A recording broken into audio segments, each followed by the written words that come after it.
Welcome student, welcome to your channel the ultimate solution. আজকের ভিডিওতে আমি তোমাদের উচ্চ মাধ্যমিকের ইতিহাস বিষয়ে যে সাজেশন আছে 2025 সালের, সেই সাজেশন তোমাদের অধ্যায় ভিত্তিক আলোচনা করব এবং 10 বছরের পড়ানোর অভিজ্ঞতা থেকে বলতে পারি এই কোশ্চেনগুলোর বাইরে কিন্তু একটি কোশ্চেনও আসবে না।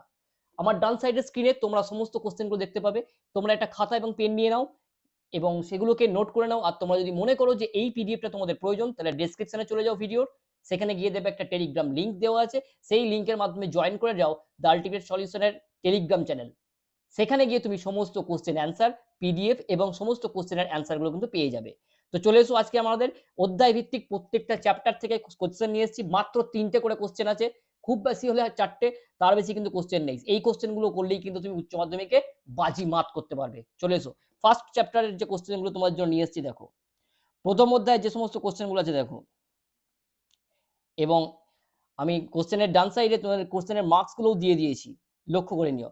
প্রথম কোশ্চেন আছে দেখো, পেশাদার ইতিহাস বলতে কি বোঝায়? দেখতে পাচ্ছ পেশাদার ইতিহাস, পেশাদারি এবং অপেশাদার ইতিহাসের মধ্যে পার্থক্য নিরূপণ করে। এই কোশ্চেনটা কিন্তু ভাইটাল ইম্পর্টেন্ট আছে 2025 সালের উচ্চ মাধ্যমিক পরীক্ষা আসার জন্য। নেক্সট কোশ্চেন দেখো কি আছে, তোমরা কোশ্চেনগুলোকে খাতায় নোট করে নাও এবং তোমার পিডিএফটাও প্রয়োজন মনে করলে বলো, আমাকে কমেন্ট বক্সে বলো, এবং টেলিগ্রাম জয়েন করো, ওখানে তো পেয়ে যাবেই।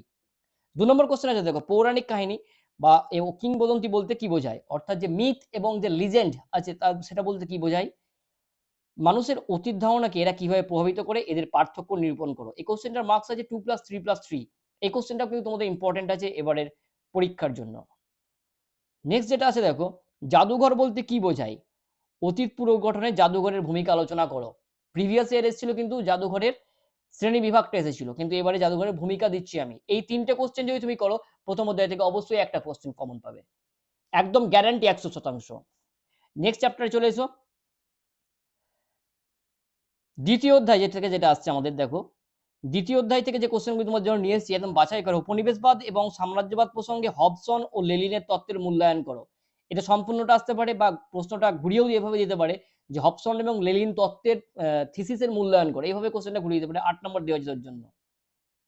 নেক্সট যে কোশ্চেনটা আছে দেখো, সাম্রাজ্যবাদ বলতে কি বোঝায়? সাম্রাজ্যবাদের উদ্ভবের কারণগুলো আলোচনা করো। এই কোশ্চেনটাও কিন্তু অবশ্যই আসতে পারে।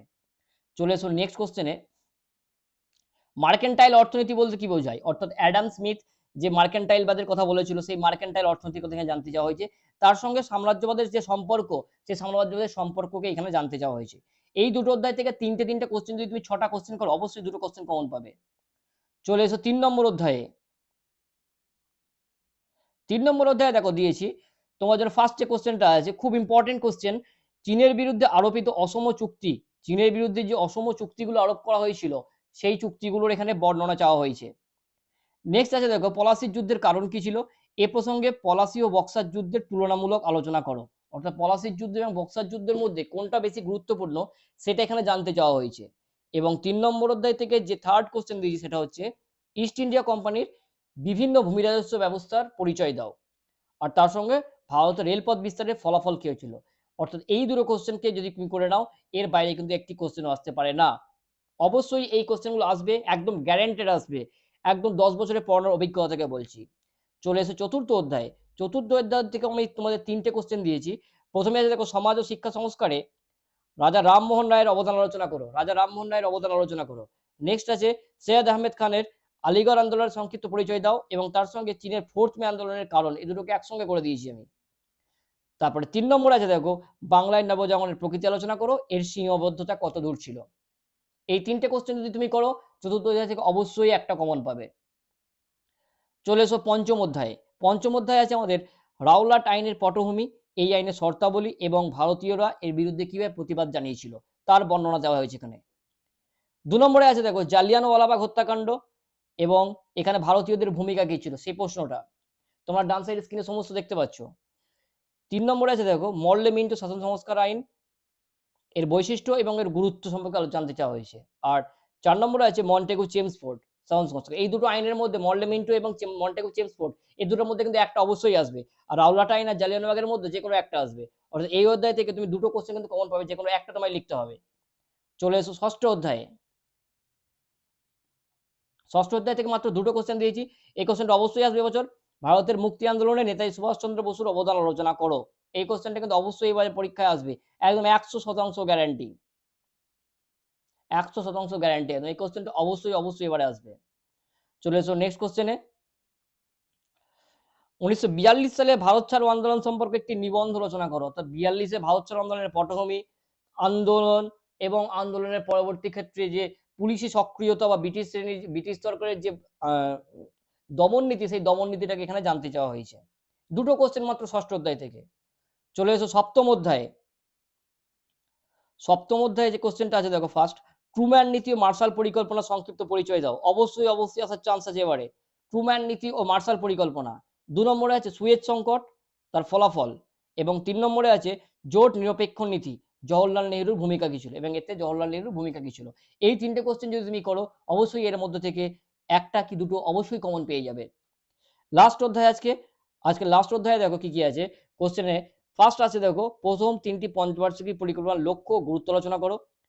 2 নম্বরে আছে দেখো অবৌপনিবেশিকরণ বলতে কি বোঝায়, এর সামাজিক ও অর্থনৈতিক ব্যাখ্যা, এবং 3 নম্বর হচ্ছে বাংলাদেশের মুক্তি আন্দোলন বা মুক্তি ও সংস্কৃতির পরিচয় দাও, এই যুদ্ধে ভারতের ভূমিকা কি ছিল। অর্থাৎ এই যে টোটাল 24 খানা কোশ্চেন আমি তোমাদের দিয়েছি, এই 24 খানা কোশ্চেনের মধ্যে থেকেই কিন্তু তোমরা সমস্ত প্রশ্নের অ্যান্সার গুলো কিন্তু পেয়ে যাবে। 8 খানা কমন প্রিভিয়াস ইয়ার এসেছিল আমার সাজেশন থেকে। তো অবশ্যই বুঝতে পারছো তোমাদের ইতিহাসে লিখতে হবে 5টা কোশ্চেন 8 নম্বর করে, 5 8 40। অবশ্যই তোমরা এই 24 খানা কোশ্চেন যদি করো অবশ্যই 5টা কমন আসবে। অন্য সমস্ত কিছু ছেড়ে দাও। এবং শর্ট কোশ্চেনের জন্য তোমরা অবশ্যই চলে যাও টেলিগ্রাম গ্রুপ জয়েন করো। সেখানে কিন্তু আমি প্রত্যেকটা চ্যাপ্টার ওয়াইজ তোমাদের শর্ট কোশ্চেন প্রোভাইড করব।